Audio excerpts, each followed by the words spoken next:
Good morning friends and welcome to I Knowledge Hub. हम I Knowledge Hub में office management के बारे में कुछ महीनों से मतलब पढ़ रहे हैं और जान रहे हैं कि ऑफिस मैनेजमेंट क्या है। और मैंने ऑफिस मैनेजमेंट के तहत जो बुक मैंने लिखी है और कुछ टॉपिक्स को मैंने इंक्लूड किया है, उसी को हम फॉलो कर रहे हैं। और मैं ये भी बता दूं कि ये बुक अमेज़न और फ्लिपकार्ट पर अवेलेबल है, जो आसानी से आपको मिल जाएगी। और उसी के चैप्टर को हम कंटिन्यू कर रहे हैं। तो इसके अंदर मैंने करीब 10 टॉपिक्स को इंक्लूड किया है, जो कि बेसिक टॉपिक है। सो अभी हम लास्ट मतलब लास्ट एपिसोड में या लास्ट वीडियो में हमने ऑफिस मशीन्स एंड इक्विपमेंट के बारे में कंटिन्यू कर रहे हैं, जिसका हमने देखा था कि उसके ऑब्जेक्ट्स क्या है। जैसे labour saving, time saving, accuracy, elimination of monitoring, standardisation, less funds, store of facts and data, interpreting face and datas, ये सब पॉइंट हमने डिस्कस किया था। अब हम ये जानेंगे कि ऑफिस में कौन सी मशीन्स या इक्विपमेंट का उपयोग होता है। तो ये ज्यादातर देखो, ये इस जमाने में आप आ चुके हो जहाँ पे अभी काफी कुछ लोगों को सब मशीन्स के बारे में ये आसानी से मालूम है। पर हमारे टाइम में ना इंटरनेट था, ना कुछ था। तो हमने जो लैपटॉप नहीं, ना कंप्यूटर भी नहीं था। मतलब कंप्यूटर के जब आया तब हम ग्रेजुएशन कर चुके थे। मतलब ग्रेजुएशन के साथ हमें इसकी एक बोलते हैं ना, वर्ड एक्सेल सीखना पड़ा था। तो कहने का मतलब है, पर फिर भी, कि ऑफिस के अंदर रिवॉल्यूशन किस तरह से आई, पहले कैसे काम होता था और किन किन मशीनों का इंट्रोड्यूस हुई और उसका क्या क्या फंक्शन है, ये हम इस वीडियो में जानेंगे। So different type of office machines क्या है, तो ये जानेंगे। There are the many types of machines available to modern office. These various machines are classified follows। अभी हम ये देखते हैं कि क्या क्या मशीन्स के इंट्रो हुआ था। तो पहला है टाइपराइटर। टाइपराइटर आप लोगों ने देखा होगा कि एक मशीन रहती है जिसके अंदर बहुत सारी बटन्स रहती है, और एक रबर के रोल के बीच में पेपर को फंसाया जाता है, और वो लाइन का मार्जिन सेट करने के बाद उसको वो लाइन कंप्लीट होती है, तब वो नीचे मूव करता है, दूसरी लाइन लेता है और वैसे टाइप होता है। तो पहले इस तरह से ही सर्टिफिकेशन या कुछ भी लेटर इसी तरह से लिखी जाता था। और सेकंड कॉपी अगर रखनी हो तो बीच में कार्बन रखकर उसके सेकंड कॉपी को रखा जाता था, ओरिजिनल सामने वाली पार्टी को दिया जाता था। नाउ अभी हम इसको समझते हैं। The typewriter is the most use and the best known of the office machines. Typewriters are available in a different size and different shapes and have different technology, symphosis, uh, but it is now out of the order from the most of office। देखिए, बहुत से office में से ये out of order हो चुके हैं। फिर भी कोर्ट में आप जाओगे तो बाहर जो भी वकील बैठे होते हैं उनके पास आपको ये नोटरीज होते हैं, इनके पास ये टाइपराइटर मशीन आपको आसानी से देखने को मिल जाएगा। आज की तारीख में भी इसी तरह से काम चल रहा है। तो ये काफी डिफरेंट डिफरेंट शेप की रहती थी, बहुत बड़ी मशीन, हैवी भी रहती थी, कुछ कॉम्पैक्ट भी आई थी, कुछ ढक्कन के मतलब आपको मतलब धूल मिट्टी अंदर ना जाए तो इस तरह से भी रहते थे कॉम्पैक्ट। मैंने ये सभी यूज किए हुए हैं। इलेक्ट्रॉनिक रहता था तो वो इलेक्ट्रॉनिक के अंदर लाइटिंग रहती थी, एलईडी, और फिर उसके अंदर हम कुछ वर्ड अगर स्पीडीली टाइप करते हैं तो वो मेमोरी में थोड़ा सा मेमोरी रहता था, वो उसके हिसाब से वो आगे बढ़ता था। अभी सेकंड मशीन के बारे में हम जानते हैं, और वो आपको आसानी से पता है और बच्चे भी जानते हैं, इलेक्ट्रॉनिक कैलकुलेटर। ठीक है, an electronic calculator can perform extremely complex calculation। It works as a very high speed and performs complex calculating in less than thousandth part of the second. Thousand part of the second मतलब हम जो कितने गिनते हैं। अभी इसके अंदर भी रिवोल्यूशन आ गया, इसके अंदर भी पेपर रोल के भी आते हैं, कुछ मेमोरीज भी स्टोर कर सकते हैं, ऐसे कैलकुलेटर भी आते हैं, क्योंकि कुछ कुछ रिटेल आउटलेट काउंटर ऐसे हैं जहां पे ये कैलकुलेटर की बहुत जरूरत पड़ती है, जहां भीड़ होती है, फटाफट काउंट किया कितना हुआ और दे दिया। जैसे मिठाई की दुकान रही या कुछ ऐसे शॉप्स हैं जो फरसान वगैरह के नाश्ते की दुकान रही, तो वहां पे इजीली फटाफट काउंट होता है और उसका मेमोरी फटाफट काउंट होकर आप इजीली मतलब कर वो रश जो हुआ है उसको इजीली आप मूव कर सकते हो। तो थर्ड वन है कॉपी और फोटो कॉपिंग मशीन। देखिए हमारी एक सबसे बड़ी भूल है कि हम इसको फोटो कॉपिंग मशीन की बजाय हम जेरोक्स बोलते हैं, जेरोक्स कॉपी बोलते हैं, पर xerox is a one company. आज मैं सबको क्लियर कर रहा हूं कि जेरोक्स एक सबसे पहली कंपनी थी जिसने ये मशीन बनाई थी, तो लोगों ने जेरोक्स ही बोलना शुरू कर दिया था। पर ये फोटो लेता है, फोटो कॉपिंग मशीन है, ये फोटो लेकर वैसी कॉपी हमारे दूसरे पेपर पे छाप कर निकालता है, तो इसे फोटो कॉपिंग मशीन कहते हैं। और इसके साइज और शेप में काफी फर्क है।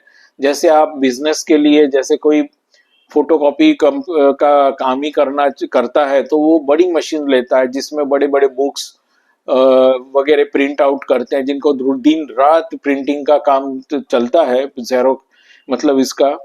सो ये मशीन छोटी बड़ी होती है, कभी को ऑफिस के लिए बहुत कॉम्पैक्ट भी आती है, जहां आपको दिन की 10-12 कॉपी निकालनी हो तो वो छोटी भी आपको आसानी से चल जाती है। So obtain the copy through the process of the photocopying principle in the photocopying. Today, the arrange photocopying machine can produce a copy within less than 2 minutes.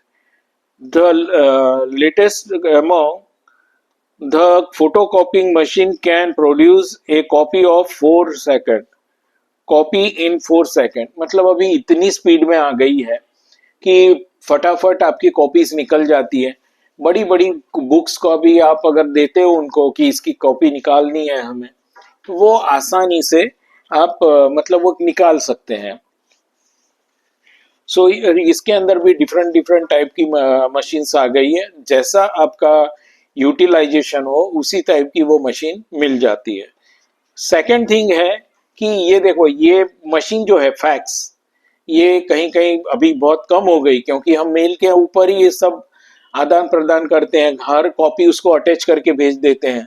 So fax machine आपने नहीं देखी होगी, कई लोगों ने नहीं देखी होगी, पर फैक्स मशीन कई जगह पे अभी भी यूज होती है।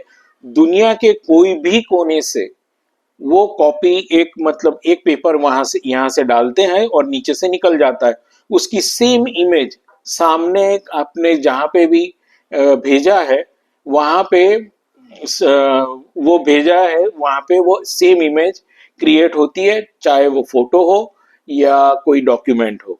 सो देखते हैं कि fax machine is a small device like a basic phone, थोड़ा सा बड़ा होता है बेसिक फोन जो आते थे वैसा। There is paper roll inside its work on telephone line. देखिए ये टेलीफोन के लाइन पे एक वर्क करता है, जैसे आपने वो नंबर डायल किया और उसको भेजा तो यहाँ से फैक्स, अगर उसके अंदर वो एक ही नंबर में वो अगर फोन भी यूज कर रहा है तो हम सामने फोन करते थे पहले, फिर फैक्स टोन प्लीज, तो वो फैक्स का मतलब फैक्स के मोड पे ऑन कर देते थे और रिसीवर रख देते थे, वहां से फैक्स आ जाता था। समझो दिल्ली से आया तो मेरे को आराम से कहीं पे भी आप अमेरिका से भी भेजो यहाँ मिल जाएगा, ऐसा था। It's work telephone line, you can send some document from all over the world and same photocopy image create on other side on paper. It is very important machine for the most of the organization. ये बहुत जरूरी है था सबके लिए। और ये बता दूं कि ये जो पेपर था ये थोड़ा बटर पेपर रहता था, कुछ दिन के लिए इसके ऊपर इमेज रहती थी कार्बन की, फिर वो उड़ जाता था, तो उसके लिए फिर इसकी भी जेरोक्स निकाल के रख देते थे उसके साथ अटैच करके, ताकि वो सेम इमेज डिसअपियर ना हो, वो उड़ जाती थी इसीलिए। सो फोटोकॉपी ये मशीन्स जो होती थी, इसके भी बिजनेस शुरू हुए थे। जैसे एसटीडी पीसीओ होता था, वैसे ही इनहान फैक्स सर्विस हुई थी। इसके अंदर मैंने मतलब ये सबसे पहले सैमसंग कंपनी ने शुरू किया था। मैं जिस कंपनी में काम करता था, हम उसके डीलर थे, तो वो जहाँ पे थाउजेंड्स कॉपी थी, देखिए हर कोई ये मशीन बसा नहीं सकता था, पहले उतनी कॉस्ट रहती थी, तो कई लोग नहीं बसाते थे, तो भाई जाओ ये फैक्स भेजना है तो ये जाके दे दो, वो जो सम मनी मतलब कुछ पैसे लेते थे और फिर इस तरह से सामने फैक्स भेज देते थे और फोन पे बता दिया जाता था कि आपको हमने फैक्स किया है। ठीक है, तो ये फैक्स मशीन थी। उसके बाद हम देखते हैं कि franking machine.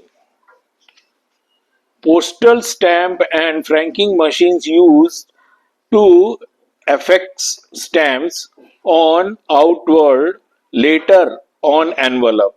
In large office, there where the thousands of outgoing envelopes have to be stamped every day, these machines are very useful. A franking machine may be heard for the post and the telegraphics office under the licence. देखिए ये machine के लिए licence लगता था, government के पास हमें उतने पैसे जमा करने पड़ते थे। अगर सब रोज की हमारी डाक होती थी तो हर बार डाक मतलब पोस्ट में जाओ, फिर उसको स्टैंप लगाओ, हर बार स्टैंप लगाना, तो हम लोग वो गवर्नमेंट से अथॉरिटी लेते थे। मतलब हम जो भी ऑफिस थी तो वो अथॉरिटी लेती थी, उतने पैसे वहां दे दिया जाता था, उतने ही पैसे आप उतने ही फ्रैंक आप कर सकते थे। तो आपको 10 रुपए के मतलब जो भी है, समझो हमने 1000 का रिचार्ज किया, सिंपल बताता हूँ, 1000 का रिचार्ज किया तो 1000 रुपीज के ही आप फ्रैंकिंग कर सकते थे। तो 20 का किया, किसी को 10 का है, 5 का है, तो ये उसके ऊपर हम मतलब ये मशीन के अंदर पोस्ट जो पोस्ट होती थी वो डालने के बाद वहां पे पूरी इमेज हमारा जो एनवलप में है, क्या बोलते हैं उसे, शेयर का जो चिन्ह है उसके साथ वो उतना पैसों का वो स्टैंप लगकर बाहर आता था। ठीक है, तो उसे फ्रैंकिंग मशीन कहते हैं। आज की तारीख में भी जैसे कि मकानों की जो रजिस्ट्री होती है, तो वो भी कई कई गवर्नमेंट ऑफिसेज में, फिर पोस्ट ऑफिस में ये फ्रैंकिंग मशीन्स होती है, जहाँ पे वो डालने के बाद फटाफट घुमाते हैं और वो उतना वो नंबर सेट करते कि 20 रुपए की ये 10 है, तो वो डालते जाओ और फ्रैंक करते जाओ, उस पर स्टैंप लगते जाएगा। तो एक आसान काम हो गया था और ये अथॉरिटी हमें गवर्नमेंट की तरफ से लेनी पड़ती थी। दूसरा है कैश रजिस्टर्ड। देखो ये कैलकुलेटर के साथ का वो एडवांस मशीन है। Cash registered machines are used by such organisation as departmental store, supermarket, photography shop, hotel, restaurant, fast food center, cash collection center, etc., where many customer make cash payment of purchase. A cash register simultaneously record cash translation of a tape products, print slip and operate as a cash drawn. The machine record is keep under the lock and key and frame from the complete alternate record of its operation. ठीक है, मतलब इसके अंदर ऐसा रहता था कि आपने कितने का जैसे मैंने बोला था कि नाश्ते की दुकान है या फिर सब्जी की दुकान है, तो हर इंसान एक जैसा किलो किलो नहीं लेगा, कोई 250 ग्राम भी लेगा, कोई 500 भी लेगा, तो पर किलो का जो भाव है उस तरह से इसके अंदर कैलकुलेटिंग होता था। तो वो कुछ मेमोरी इसके अंदर होती थी।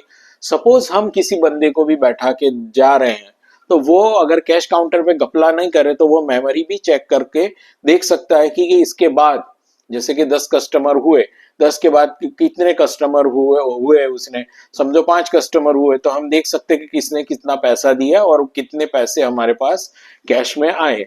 और उसके अंदर एक नीचे ड्रॉवर भी रहता था, ये मशीन आज भी की तारीख में आप देख सकते हैं। तो नीचे आपको कुछ कॉइन्स भी रखने का मतलब रहते हैं, मतलब पार्टीशन रहते हैं, और नोटों का पार्टीशन भी रहता है जो क्लिप्स के अंदर हम लगा के रख सकते हैं। मतलब जैसे अलग अलग नोट रही 10 की, 20 की, 50 की, 100 की, 500 की, तो ये अलग अलग मतलब खाने में वो रखने के बाद तो आप इजीली किसी को चेंज दे सकते हो। So cash register is now you can easily आप देख सकते हैं। और सबसे आसान जो आजकल का बच्चा भी जानता है वो मशीन है कंप्यूटर। कंप्यूटर एक डैशबोर्ड भी है और दूसरा लैपटॉप भी है, तो दोनों उसमें फॉर्म में है। तो इसके बारे में जानते हैं। A computer is replacement of the human brain and perform all types of clerical operation very quickly and essentially accuracy. It is used to solve business problem through the application of variety of the mechanical, logical and decision making technically. Generally, every small or a big organization use it in a different way. It is necessary part of the business. अभी ये सब business के अंदर बहुत ही जरूरी हो गया है कंप्यूटर। आप कोई भी बिजनेस करो तो हर चीज कंप्यूटर में आप ट्रांसफर कर, डिजाइनिंग हो, अकाउंटिंग हो, स्टॉक हो, फिर कुछ भी आप गिन लो, इवन ड्रेस डिजाइनिंग भी आप कंप्यूटर के अंदर करके वो अलग अलग टूल है, अलग अलग सॉफ्टवेयर्स हैं, तो इसका यूज करके ये कंप्यूटर का यूज कर सकते हैं।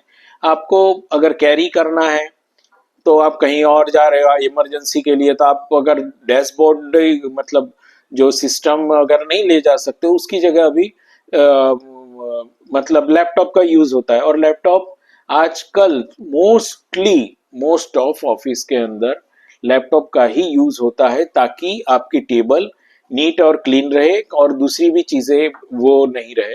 फॉरेन कंट्री में तो इतनी सिस्टम है कि आपका मॉनिटर वो टेबल के अंदर भी चला जाता है और पूरी डेस्क क्लीन होती है। मतलब सब मैकेनिज्म है ये सब। तो इस टाइप की कंप्यूटर के बारे में अब ज्यादा बताना अच्छा नहीं है, क्योंकि हर कोई जानता है इसके बारे में। नाउ प्रिंटर, प्रिंटर के बारे में भी आप सब जानते हो कि प्रिंटर क्या है। तो प्रिंटर जो है वो कंप्यूटर से अटैच्ड है। It is a replacement of the typewriter. There is different type of printer. देखिए डिफरेंट टाइप ऑफ प्रिंटर होते हैं, तो जैसे laser, inject, dot matrix etcetera. Its connect with the computer and take command from the computer and print out come out of the printer. देखिए ये connect cable से किया जाता है प्रिंटर को लैपटॉप या डैशबोर्ड से, और इसको उससे कनेक्टेड होने के बाद कमांड दिया जाता है कि कितनी प्रिंट कैसे डालनी। फिर वहां पे भी एडजस्टेबल बटन होती है, तो उससे भी आप कितनी कंटिन्यू कॉपी निकालनी है। तो ये एक टाइप का टाइप राइटिंग मशीन ही की रिप्लेसमेंट है। Same as display on the computer monitor, तो उसके अंदर आप देख सकते हैं कि उसकी लाइन लेंथ कैसी है, प्रिंट प्रीव्यू भी देख सकते हो ताकि कैसी प्रिंट निकलेगी ये भी पता चले। Then are many facilities to change the margin, fonts etc. ये सब भी आप चेंज कर सकते हो। Nowadays it is necessary part of the organization। ये हर ऑर्गेनाइजेशन के अंदर आपको देखने को मिल जाएगा। अभी है स्कैनर।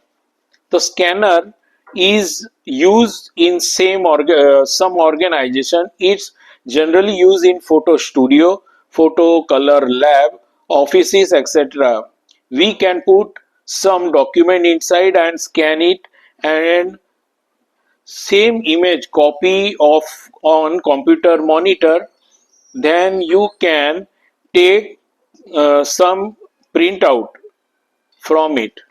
देखिए स्कैन क्या मतलब है, एज इट इज कॉपी निकलती है आपकी। अगर कलर कॉपी हो तो कलर कॉपी, उसकी मार्जिन और ये सब सेट किया जाता है और एज इट इज आपको मतलब निकलता है। अभी ये बोला गया था कि भाई फोटो स्टूडियो में फोटो को स्कैन करने के लिए भी यूज होता है और कहीं कहीं ऑफिस में जो इंपॉर्टेंट डॉक्यूमेंट्स होते हैं उसकी कॉपी करने के लिए भी स्कैन किया जाता है ताकि एक्यूरेसी बनी रहे। अभी कई कई प्रिंटर के अंदर भी स्कैनर आता है तो वो अलग से लेने की कोई जरूरत नहीं है। तो ये स्कैनर जो है ये एज इट इज स्कैन करता है। अभी सेकंड है मतलब 10th है क्रेडिट कार्ड मशीन। ये सब मशीन भी आप सभी ने देखे होगी। It is very small device, there is some paper roll inside and display also in show time and date. When when you scratch the card and enter the amount, it's withdrawn amount from your bank and one list come out and all information maintained on it and customer pay his bill. देखिए ये एक छोटा सा device है। आपने ज्यादातर अपने petrol pump पे देखा होगा कि वहां पे आप कार्ड से पेमेंट करते हैं तो उस तरह से कार्ड स्क्रैच करने के बाद वहां पे भी रोल होता है छोटा सा। वो रोल के ऊपर डेट टाइम सब लिखा आ जाता है, आपने कितने लीटर पेट्रोल भरवाया है वो भी आ जाता है, उसका करंट भाव क्या है उसके ऊपर से कैलकुलेटिंग करके इतना बिल पेड हुआ हुआ। तो ये सब मशीन आपने देखे हुए हैं पेड हुए। When we scan scratch the card and enter the amount, we can also will alert to entering the amount। देखिए इस बात का अभी ध्यान रखना पड़ता है कि आपने कितने का अमाउंट आपने डालना है।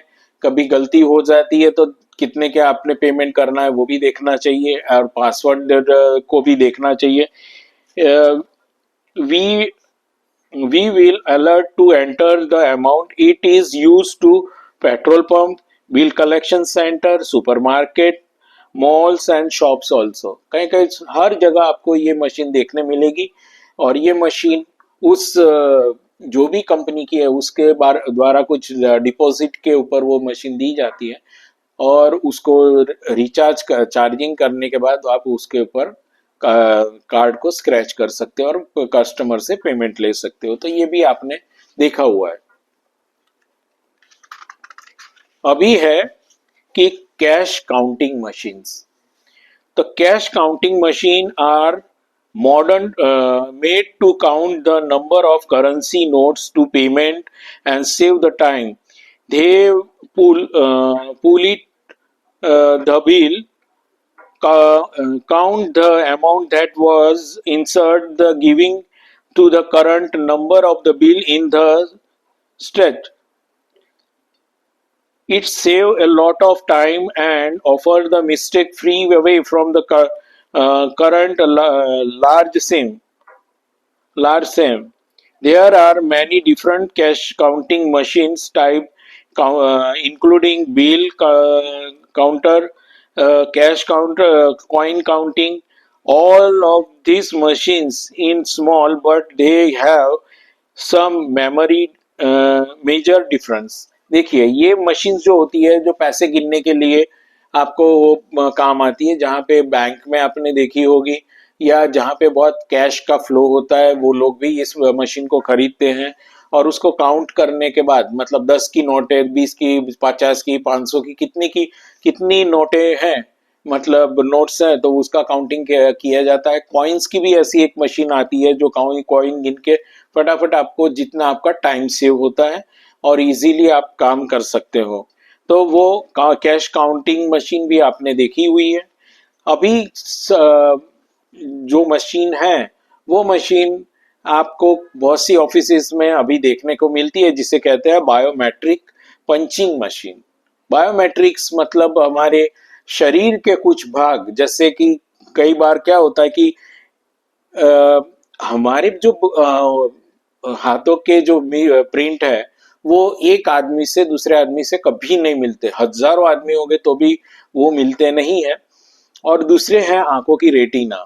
तो आंखों के भी रेटिना से स्कैन होता है तब जाके दरवाजा खुलता है और इससे पंचिंग किए जाते हैं, मतलब कर्मचारियों की मतलब आने का समय और जाने का समय पंच किया जा सकता है।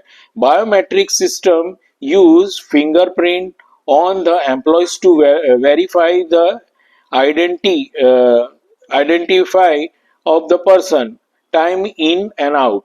The fingerprint of the employees is scanned the end point of the inserting, मतलब कोई भी उंगली के एक ये या थंब से भी आप करते हैं, इस तरह से होता है। Of the fingerprint match with the record present in the database on the accordingly to across the generator.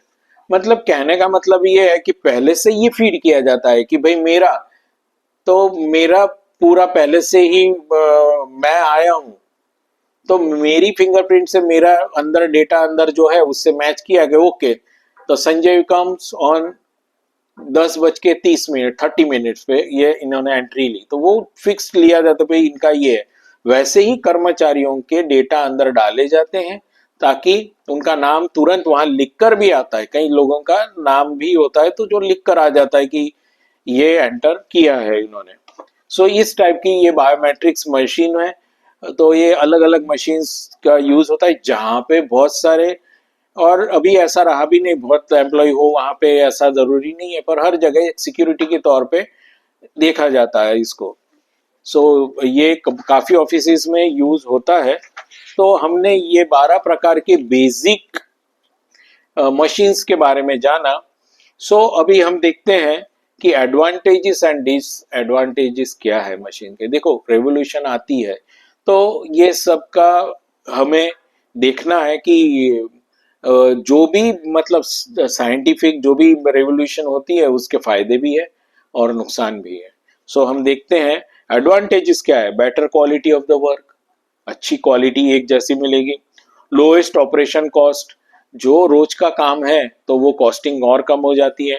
Improved efficiency, क्षमताएं जो होती है वो एकदम क्षमताएं बढ़ जाती हैं।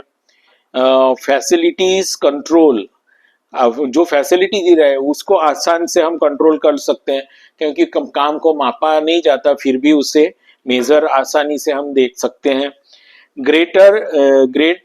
ग्रेटर एक्यूरेसी, एकदम काम की शुद्धता हम देख सकते हैं उसके अंदर। रिलीवर मोनिटोनी, मतलब एक रास्ता, मतलब वो एक जैसा है, ट्यूनिंग आप देख सकते हैं। फैसिलिटीज स्टैंडर्डाइजेशन, मतलब मान कौन, मतलब जो होता है स्टैंडर्डाइजेशन एक फिक्स हो जाता है तुम्हारा कि किस तरह का काम हो रहा है। तो मशीन ये कई कई चीजों को मेजरिंग करने में काफी यूजफुल होती है। अब डिसएडवांटेजेस हम देखते हैं। तो वर्कर्स रिड्यूसेस, मतलब इससे क्या होगा कि कर्मचारी कम करने पड़ते हैं हमें, क्योंकि 5 आदमी का काम भी एक मशीन करती है, समझे। हाई कॉस्टिंग, मशीन आप लोगे तो आपको कॉस्टिंग ज्यादा आएगी, तो मशीन के पैसा देने के लिए कॉस्टिंग तो आपकी थोड़ी सी बढ़ती है। अनइकोनॉमिकल, गैर किफायती होती है कभी कभी, ये इकोनॉमिली हमें थोड़ा सा डिस्टर्ब है। रिक्वायर स्पेशल स्किल, अभी ये सब चलाने के लिए, मशीन्स को चलाने के लिए स्पेशल स्किल जिसने डेवलप की हो, जो सीखा है उसी को आप रखोगे, कोई अनाड़ी को नहीं रख सकते, बरोबर है। लेजर, जैसे कि पहले क्या चलता था, एक देशी नामा चलता था, जो मुनीम जी आप देखते होंगे पिक्चरों में, तो उस तरह से लिखते थे अकाउंट्स।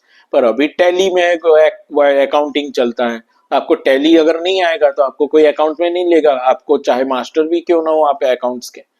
तो कहने का मतलब है कि उसकी स्किल डेवलप करना हमारे लिए बहुत जरूरी है। लेस फ्लेक्सिबिलिटी, लचीलापन बहुत कम हो जाता है उसके अंदर। सरप्लस स्टाफ, सरप्लस स्टाफ को भी बहुत कम में ये करना। डोमिनेशन ऑफ मशीन्स, मशीनों की प्रभुत्वता बढ़ जाती है, फिर हम डोमिनेट हो जाते हैं। सो मशीन्स का डोमिनेशन होना मतलब हम आदी हो जाते हैं उसके।